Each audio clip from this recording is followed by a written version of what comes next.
Somewhere the cost bearing has to come. ಎಲ್ಲದಕ್ಕೂ ಬರೋದು strike ಮಾಡೋದು, ಎಲ್ಲದಕ್ಕೂ ಬರೋದು ಸ್ಟ್ರೈಕ್ ಮಾಡಿದ್ರೆ ಮತ್ತು GST ಮೇಲೆ ಯಾಕೆ ಸ್ಟ್ರೈಕ್ ಮಾಡಲಿಲ್ಲ ಮೊನ್ನೆ? ಯಾಕೆ ಅವರು ಸೆಕೆಂಡ್ ಹ್ಯಾಂಡ್ ಗಾಡಿಗಳ ಮೇಲೆ ಮತ್ತೆ GST ಹಾಕಿದ್ರಲ್ಲ, ಅವಾಗ ಯಾಕೆ ಏನಿತ್ತು? ಇವರು ಸುಮ್ಮನೆ ಇರ್ಬೇಕು ಅವಾಗ? Why did they impose?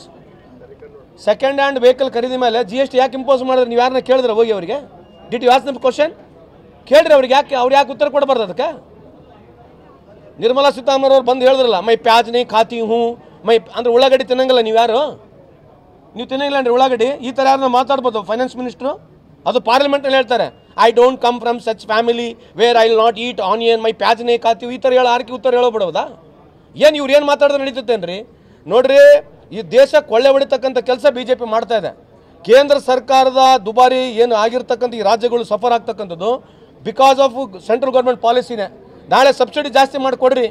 ಯಾಕೆ ಮಾಡಬಾರ್ದು ಸಬ್ಸಿಡಿ ಜಾಸ್ತಿ? ನೀವು ಪ್ರೆಸಿಡೆಂಟ್ ಇರ್ತಕ್ಕಂಥ ನಮ್ಮ ಸರ್ಕಾರಗಳು 90,000 ಕೋಟಿ ಇವರು ಸಬ್ಸಿಡಿ ಕೊಟ್ಟಿದ್ರೆ international fuel price, buying price, oil price ಕಮ್ಮಿ ಇತ್ತು, ಕೊಟ್ಟಿದ್ರೆ ಇವತ್ತು ನಮಗೆಲ್ಲ 30 ರೂಪಾಯಿ 40 ರೂಪಾಯಿಗೆ ಇವತ್ತು ಡೀಸೆಲ್ ಪೆಟ್ರೋಲ್ ಸಿಗ್ತಾ ಇತ್ತು. ಇದೇ ಇರತಕ್ಕಂಥ ಇಶ್ಯೂ, ಇದ್ರ ಬಗ್ಗೆ ಚರ್ಚೆ ಮಾಡಿ ಕೇಳಿರ್ಬೇಕಾದ್ರೆ. ಏನು ಉಚಿತವಾಗಿ ಕೊಡ್ತಾರೆ? ಏನು ಪ್ರೈಸ್ ಅಪ್ಪ?